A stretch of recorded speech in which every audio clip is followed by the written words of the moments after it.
I had to come to terms and I had to embrace the prospect of blindness and then the reality of it, to embrace it, accept it, and to learn to live again from scratch.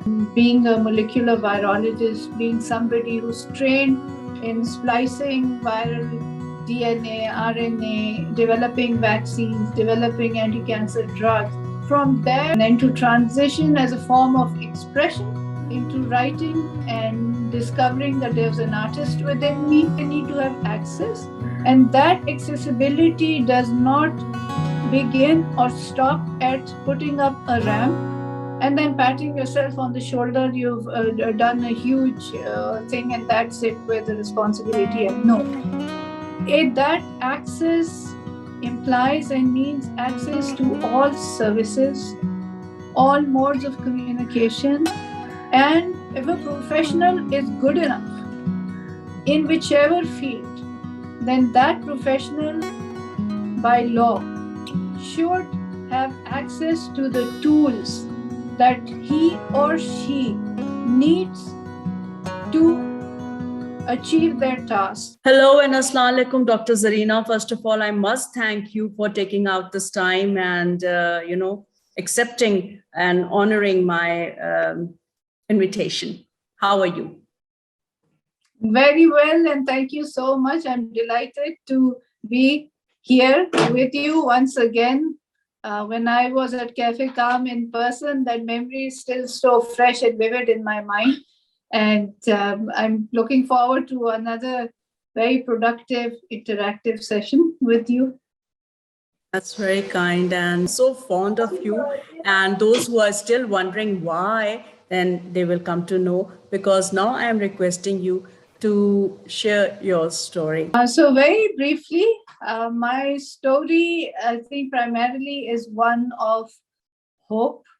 And it is a journey of resilience and courage. And more than anything, I feel it's a story of converting challenges into opportunities and looking for and finding the beauty of life and the essence of life, even in its darkest hour, what we perceive it to be a darkest hour, finding that strength from within to carry on, and not to just carry on as a drag or to just sort of trudge through life, but to carry on with a spring in one's step and a song in one's heart, and be ready and welcome to embrace surprises around the corner. Life always does not turn out the way we expect it to, or we would like it to,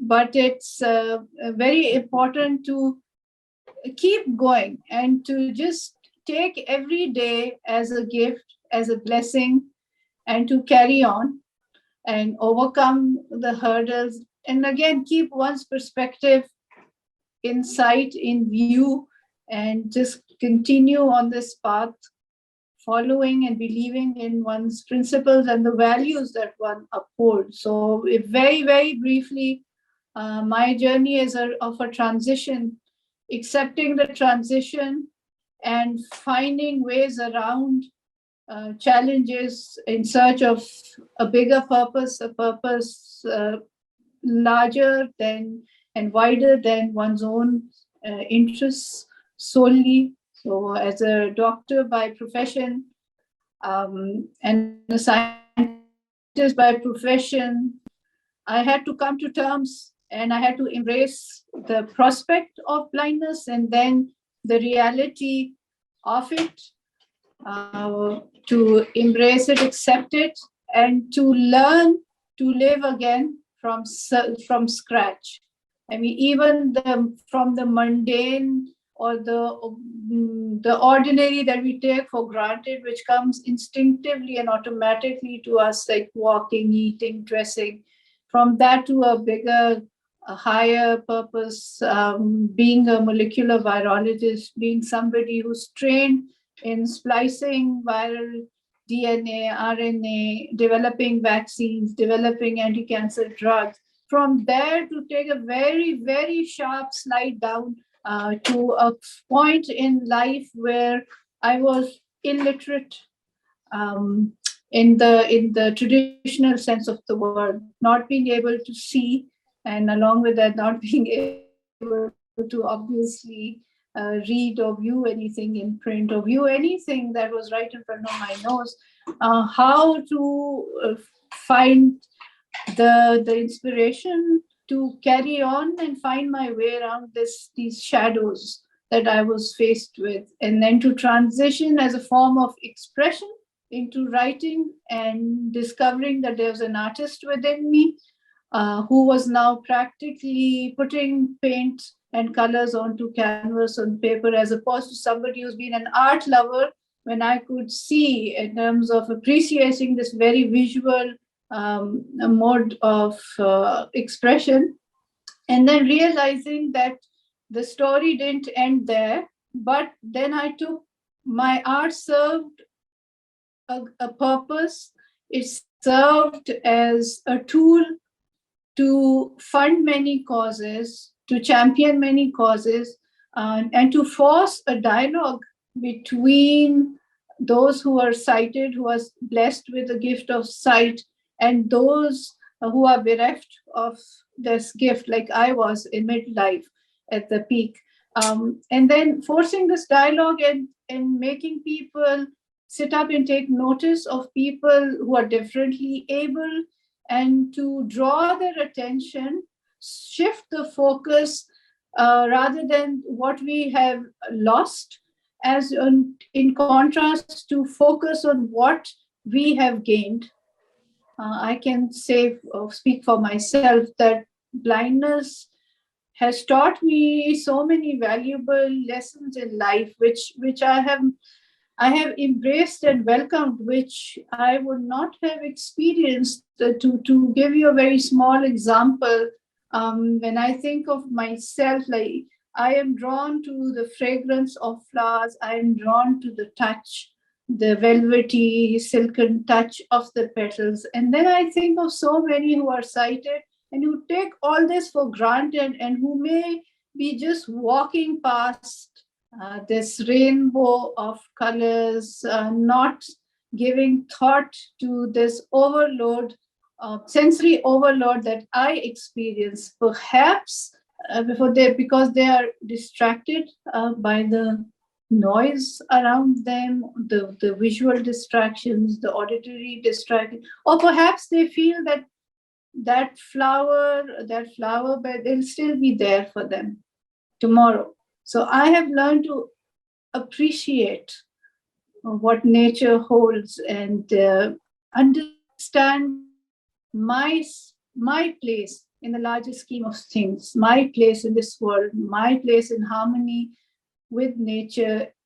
There's a reason to my being, which before this happened to me, I suppose I was going through the motions like everybody else does. I had a family to focus on. I still have my family to focus on. I had a profession. I still have a profession. But in terms of giving something of myself, I think I was, from my student days, even I was very active in philanthropy, doing what I could. But then at a certain point in life, when other commitments take over, then I was also guilty of feeling absolved of my responsibilities to the community, enlarged by, I think I was content with donating an X amount to a certain cause, or to being part of a food tribe. But what I was not doing was giving of my time, in terms of my skill, in terms of the communication skills that I have, or the artistic skills that I have, or the skills of the art of logic, or realizing that there's somebody out there who will be struggling and going through the phases of struggles that I was going through. And may be at the point in their lives where I found myself initially, not knowing of any other person who was losing sight or had lost sight, because I was not born into a world which was not tailored for the visually challenged, which is ideally structured to welcoming people who have the gift of sight. So understanding that there will be a certain person out there who will be feeling rage, who will be feeling bitterness, who will be feeling exclusion, who may have withdrawn into a corner, who might have withdrawn into a shell within themselves. And then I owe it to that person, and it's my duty not for just to wait for people to find me or to come to me, but for me to embark on an active search to feel those people or to find them, to ask around, and if I could help in any way, to help them. I perhaps can now tap into my spirituality, to the mystic in me, which I could perhaps appreciate before this as a bystander, as somebody, perhaps I would say, if I was in the audience, I was one of the spectators in the theater of life. There was an act being played out on the stage before me, but I was passive in that. I was an observer, whereas now I feel I am out on that stage. I am a part of the act. I am a part of, I have woven some kind of a pattern into that fabric of life. ये जो बातें आपने की, जाहिर है उसमें जो सच्चाई है और जो गहराई है, दुख है मगर पिटी नहीं है। वो हमारे बहुत से दोस्तों को, ख़ास तौर पे नौजवानों को और उन लोगों को जो इस ट्रांजिशन से गुज़र रहे हों या उनको पता हो कि ये होने वाला है, उनके लिए बड़ा हौसला अफ़ज़ा होगा। और अगर मुझे इजाज़त दें तो मैं आपकी वालदा का एक जुमला कोट कर सकूं। आपके आर्ट वर्क की एक एग्ज़िबिशन थी, तो मैंने उनसे पूछा था कि चूँकि जो अम्मी होती हैं वो ज़ाहिर है उनके लिए एक दूसरी कर्ब की कैफियत होती है, या वो माँ जो है उसकी फीलिंग्स डिफरेंट होती हैं। तो उन्होंने कहा कि Rakshanda, Zarina has found peace in the darkness. वो इतनी कंटेंट है, और मैं बहुत ज़्यादा इम्प्रेस हुई थी इस बात से। और फिर मुझे ये भी लगा कि जैसे हम दोनों ही डॉक्टर्स हैं कि वाकई आपकी जो जीन्स है उसका भी तो असर है, क्योंकि मैं आपकी वालदा से मिलके बहुत इम्प्रेस हुई, और तो मुझे बहुत ही अच्छा लगा कि आज आपने टाइम दिया। अब थोड़ा सा इस गुफ्तगू को आगे बढ़ाते हैं। You have shared your story. We know that you're a great artist. We also know that you're a rock climber. You're a super mom. So you, to me, you are, the new face of feminism. जो कि जब हम feminism की बात करते हैं, मैं Pakistani context में करूँगी. So it is still, creates a lot of controversy. And it seems that women who are feminist, they are, alien to this culture, or they are rebels, and there's nothing wrong, but they are very arrogant, or they are non-compromising. But to me, I mean, you have accepted the challenge, you created opportunities, and you are brave, you are courageous, and you're also helping others. You're also empowering others. Rather than helping, I mean, it's more like you're empowering others. So to me, you are the face of feminism, not only in Pakistan, but globally, wherever your voice reaches, where your work reaches, you have a huge audience and following. But may I ask you, what does feminism mean to you as Zarina, living in Pakistan, working here, against all odds? And the feminism for me is still very much a struggle. I think I see myself a part of this movement also, but this is something we have ingrained in our everyday life on a day-to-day basis. It's not a struggle that is reserved for a certain day or a certain platform. Feminism, I feel, it's been misconstrued. Its interpretation is up for grabs. If for me, feminism is a matter of a choice. The choice and the ability to make a choice. जो ख़वातीन हैं कि उनको ये मतलब उनको choose कर उनको अपनी जिंदगी के फैसले खुद करने कि वो इस काबिल हों उनमें इतनी हिम्मत हो. They should have this control. They should have this power. Yes, and they should see themselves as individuals. मतलब हम अक्सर women see themselves usually in a perspective of a relationship, whether it's of a mother, a daughter, a sister, a niece, a wife. हमेशा किसी रिश्ते के पहलू से खुद को परखती हैं. वो सारी हकीकतें अपनी जगह. Women have, we wear many hats. हम बहुत एक ही वक्त में बहुत काम करते हैं. मगर जो बराबरी की हमेशा एक बात होती है, हम ये भूल जाते हैं कि women are entitled to, and उनका हक बनता है, मगर हकूक के साथ फराइज भी होते हैं.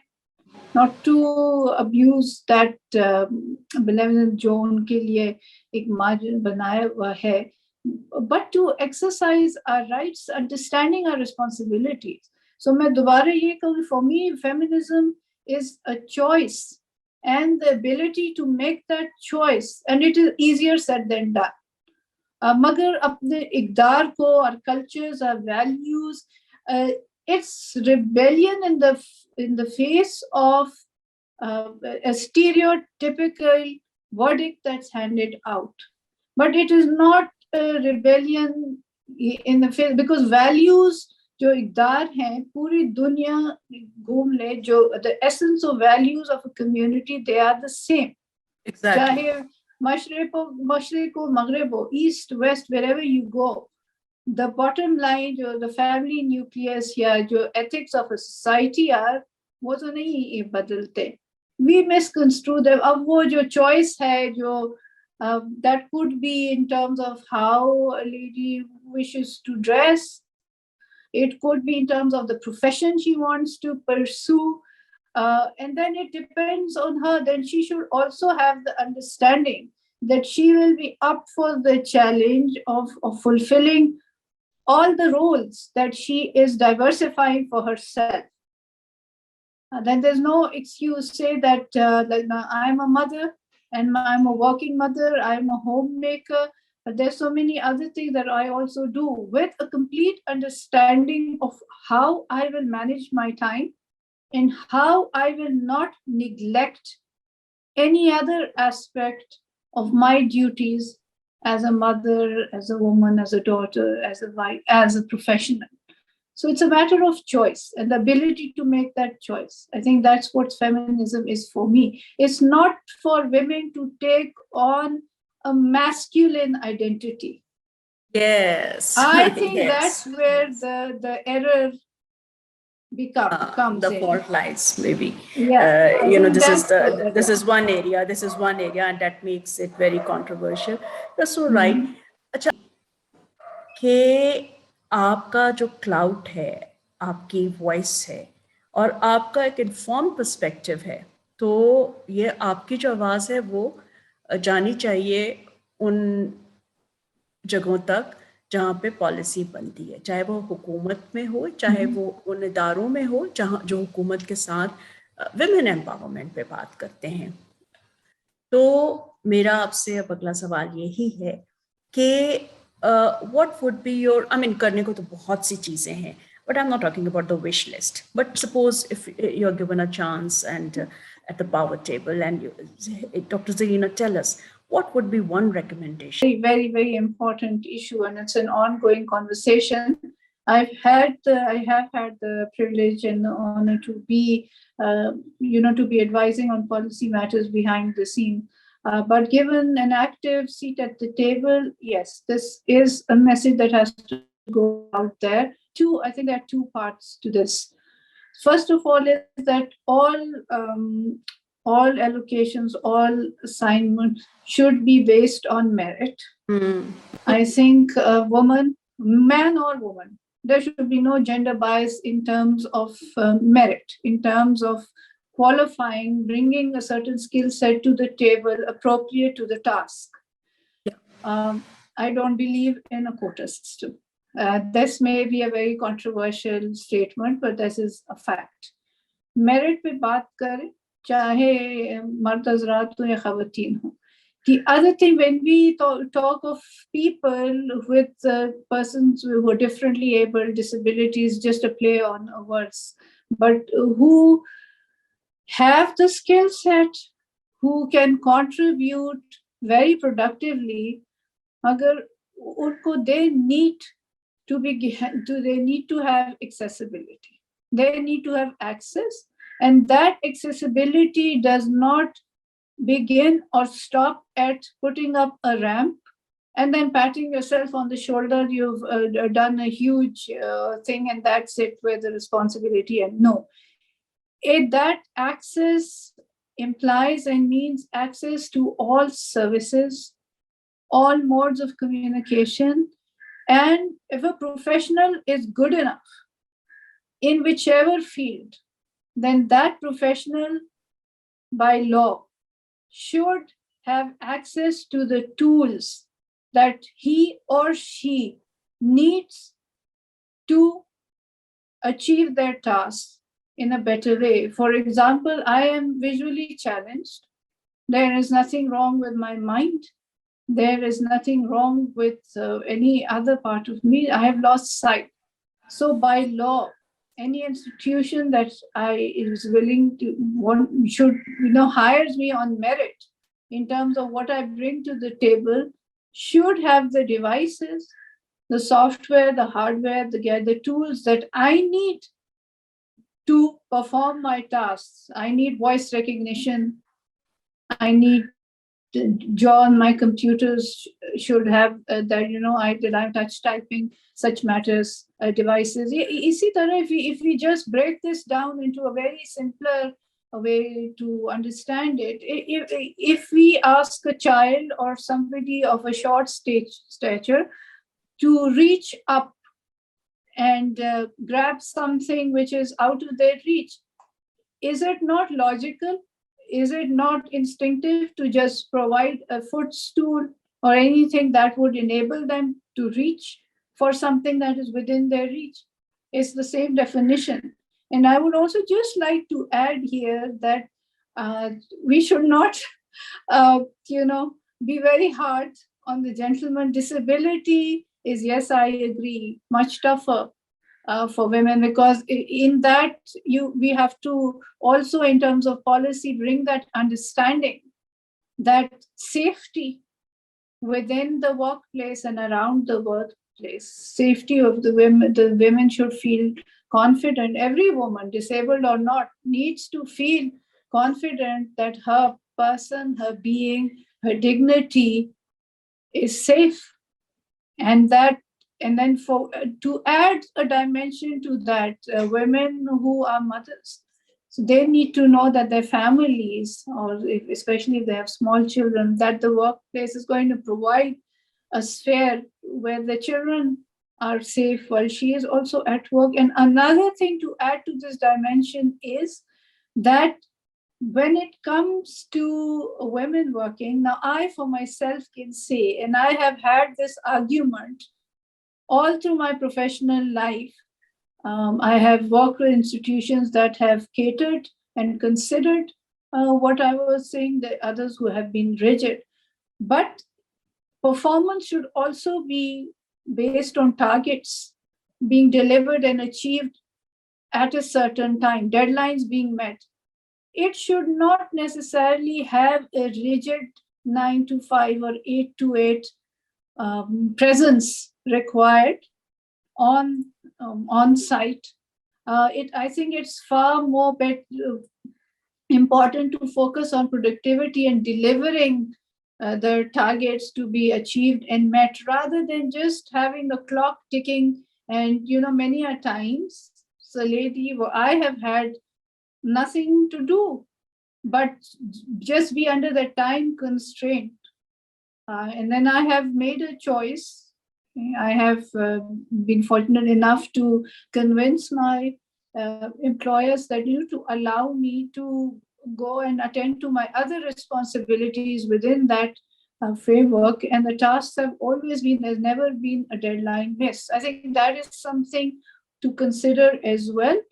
And again, to consider the pressure it puts on men as well, disabilities, because especially in our society, traditionally, we view men as the bread earners. I think I will be a spokesperson for them also, because with this very blanket, distinct demarcation, we sort of take away the pressure and do not highlight enough the pressure that men are under, especially those who are suddenly met with a disability, because in the traditional, in conventional context, they are viewed as a bread earners. That is another thing, I think, to contemplate and ponder over. बिल्कुल ठीक. और बात यही है कि merit पे होना चाहिए, लेकिन जेंडर बायसेस नहीं आड़े आने चाहिए जब कोई डिसीजन हो.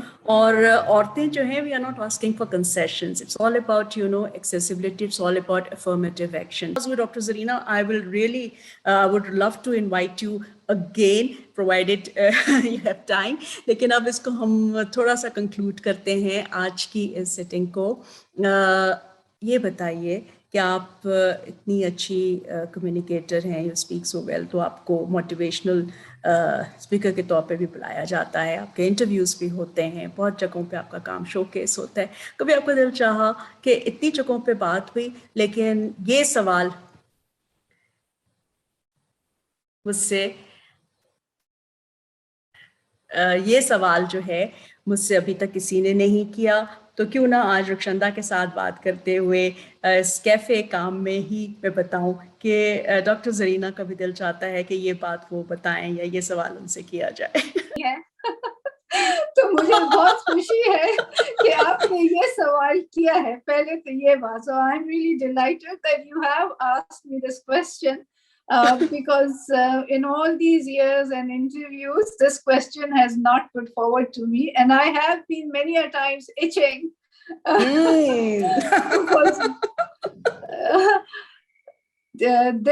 Yes, there's not just one thing. सिर्फ एक बार वो नहीं है. जब मगर यही है कि जब भी ये सोच आती है, तो मेरा ज़हन उसको ब्लॉक करता है. I have learned to block my heart and mind. मगर what I do feel, सबसे पहली बात, I cannot see my children. मैं महसूस करती हूँ बिल्कुल 100% hands on mother हूँ. I'm in their faces more than they would want me to be. But I can, when they're before me, I can't see them. I did feel a pang. One small incident, if I can relate, is some years ago. My eldest, मेरा बड़ा बेटा, अभी माशाल्लाह, he is 19 going to 20. उस वक्त छोटा था, and उसके हाथ को चोट लगी थी. He was probably, I think, 12-13 साल का था जब. And वो चोट ऐसी थी कि he had a laceration on the palm of his hand and he needed 14 stitches. अब देख तो मैं नहीं सकती थी, और वो ऐसा जख्म था कि जो मैं छू भी नहीं सकती थी. तो जब उसके टांके खुले, एंड जब मैंने उसका जो वो था, the scar on his hand, जब उसको छुआ, सो उस वक्त बहुत दर्द हुआ मुझे कि दैट वाज समथिंग. ऐसे वो होती हैं बातें, मगर वो मैं Zen picture, I just move on, soldier on, look at the bright side. Another thing what I really miss is I have been a bookworm all my life, an avid reader. I have made a very happy transition to audiobooks, so much so that I have discovered Virginia Woolf's essays now, जिनको मैंने पहले for myself नहीं पढ़ा, उनके reviews पढ़े या कुछ. Having said that, अभी भी जो अगर मैं ओल्ड बुक शॉप में जाऊं अपने बच्चों को लेके, वो जो कागज की खुशबू है, that specific very characteristic smell of paper, and then I run my hand over the page and when I could see, it was such a pleasure. जब वो जरा पीला पड़ जाता है कागज, that yellow, that tinge that the paper takes on when it's old, and to understand and realize कि ये किताब मुझसे पहले किसी ने पढ़ी है, यही सफा पहले किसी ने पढ़ा है. So and more often bookshops में audio books या CDs ऐसे नहीं होते. So I do go with my children, I think, but that's something I feel out of place in a bookshop now.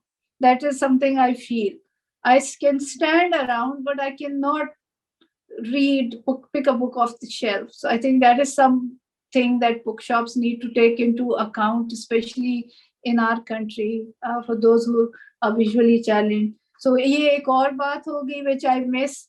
Another thing that I miss is embroidery. मैं बहुत खूबसूरत embroidery करती थी, tapestries बनाती थी. Knitting और crochet मैंने दोबारा सीख ली. Embroidery or tapestry is something अभी मैं vacuum है. It's a love that I would want to craft के कहीं से मैं शायद किसी point पे अपने आप को ये भी सिखाऊं कैसे करना है. That is something I miss. Jigsaw puzzles. My जो exam के prep होती थी या जो break होता था between studies, I would relax by piecing together a 5,000 piece jigsaw puzzle. So these are the things that I miss. मगर having said that, काफी hobbies जो पहली थी, जैसे मैंने कहा knitting crochet दोबारा से खुद को सिखाई. किताबें अभी सुन के पढ़ती हूँ audio books के जरिए. YouTube में मेरे most of my searches are audio books. But having said that, yes, there is a lot that I do miss. But that एक और मजे की बात, अभी मैं बड़ा बेटा सिंगापुर में पढ़ रहा है, उसको मैं छोड़ने गई थी सेटल करने. सो एक मॉल है टाकाशिमाया, सो वहाँ उसकी एक फेवरेट बुक शॉप है मेरी और उसकी किनोकुनिया. तो वो 4th फ्लोर पे होती थी, और इससे जो मेरे बेटे से थोड़ी उसकी ओरिएंटेशन, GPS इन ओरिएंटेशन मेरी अभी भी सबसे बेहतर है. तो वो पूछ रहा था. So we were 3 levels down, and he wanted to get to that bookstore. So you won't believe it, I smelled paper. 3 levels down, standing at the foot of the escalators, and I told him, follow my nose. I took him straight to Takashimaya because I remembered कि उसके आगे ही 4th floor level का escalator आता था. तो मुझे वो कागज की खुशबू 3 लेवल नीचे, my nose picked up the paper trail, so to say. So I'm so happy that you have asked me this question. And thank you for honoring my request, because I know you're a private person and I'm feeling rather very, very special that you have shared, these very inner feelings. And I really enjoyed this conversation. Sure. Because I think it may be relevant to so many people listening to your podcast. If you ever asked me that what were my challenges during this journey that I found to be the hardest, or that I had to overcome, I think one would be disregarding the perception that others had of me. I'm talking of after I faced this very serious disability, because I am somebody who still is very private, but back then I was somebody who would view myself through the eyes of those that I cared about, who cared about me. When this disability struck me, the conversation and my identity was just sort of uska jo mehwar tha, the vortex would always be my blindness. I had to draw boundaries around me. I call it a magic circle. I had to weave the spell of a magic circle around me, beyond which किसी को इजाजत मैं फिर नहीं दे सकती थी to be intrusive into my inner being, and the question, and to snatch that conversation back into what my abilities were and are, the professional that I was and that I am. And my disability has got nothing to do with it. If anything, it has catapulted me to places where I probably would not have envisaged or maybe ever wanted to go to. So that's just something that I thought that may resonate with people, that when it comes to your self-esteem, when it comes to a vision that you have for yourself, that is where the courage comes in, and you have to find it within you.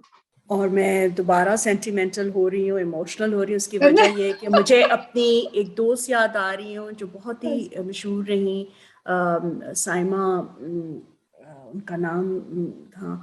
और इतना सुना है, I have heard so much. मेरी हमेशा ख्वाहिश रहती है, I always have this wish that I wish I had the pleasure of meeting और her. उसके अलावा डॉक्टर सलमा मकबूल, और फिर उससे पहले डॉक्टर फातिमा शाह, और फिर अभी बहुत ही यंग डॉक्टर हैं जो कि पैराप्लेजिक हैं, पाकिस्तान की पहली पैराप्लेजिक साइकियाट्रिस्ट अनम. इन सबको, साइमा को, अनम को और आपसे मुलाकात है, तो मैं यही कहती थी कि मुझे मतलब वही बात है कि disability is just one of the many things जो कि ज़िंदगी में हुई, but that doesn't define you. तो मुझे बहुत अजीब सा लगता था लिटरली. हम लोग यंग थे उस वक्त, तो मुझे रोना आता था, क्योंकि साइमा भी आपकी तरह बहुत खूबसूरत बोलती थी और इतनी वेल इन्फॉर्म थी और इतनी अच्छी उनकी जो है एजुकेशन थी. और डॉक्टर सलमा मकबूल तो ख़ुद एक इंस्पिरेशन थी.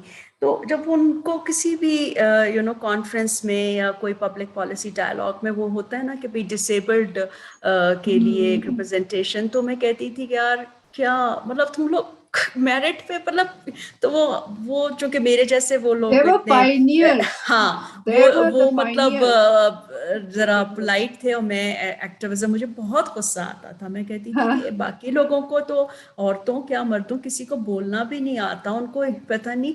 ठीक है, मतलब ये है एक इशू, जो भी विजुअली इम्पेयर्ड पहले कहा, डिफरेंट लेबल का, फिर सामने ने कहा कि यार बस छोड़ो, आई एम ब्लाइंड. चूँकि मैं भी, हम नए नए तरीके हम सीखते थे, मैं भी कहती थी कि मैं ये हूँ वो, तो मैं कहती थी नो आई एम डिवोर्स्ड इस तरह करके. क्योंकि शुरू में जब आपकी प्राइवेसी ब्रीच होती है, समझ नहीं आता ना कि वो पैकेजिंग करें, तो मैं थोड़ी सी अपनी स्टोरी शुरू की. बहरहाल, तो मेरा ये था कि ये 3 ख़वातीन, और अब डॉक्टर अनम नजम हैं, आप हैं, तो सिर्फ डिसेबिलिटी के उसमें नहीं कि जहाँ पे उसके ऊपर कोई पॉलिसी डायलॉग हो रहा है, कोई कॉन्फ्रेंस हो रही है तो इनको बुला लो. भाई मेन स्ट्रीम, आप उसके अलावा जो आपका जो कंट्रीब्यूशन है स्ट्रिक्टली ऑन मेरिट, तो मेरा ये दिल चाहता है. बट वही बात है, इसीलिए मैं जेंडर की बात करती हूँ, इनइक्वालिटी की बात करती हूँ, इंक्लूजन की बात करती हूँ. So I look forward to the day when you would be representing all women, all of us actually. इसी तरह खूबसूरती जो आप बिखेर रही हैं, और करज को आपने जिस तरह रीडिफाइन किया है, रेजिलियंस को आपने डेमोन्स्ट्रेट किया है, वो एक बहुत बड़ी खिदमत है इस सोसाइटी के लिए, जहाँ पे औरतें और जो डिसएडवांटेज तबकात हैं उनको बराबर का इंसान भी नहीं समझा जाता. तो ये बहुत जो है एक सिग्निफिकेंट कंट्रीब्यूशन है coming from you, doctor Zarina. So again, more power to you, stay blessed, see you soon इंशाल्लाह. अल्लाह हाफ़िज़. Thank you.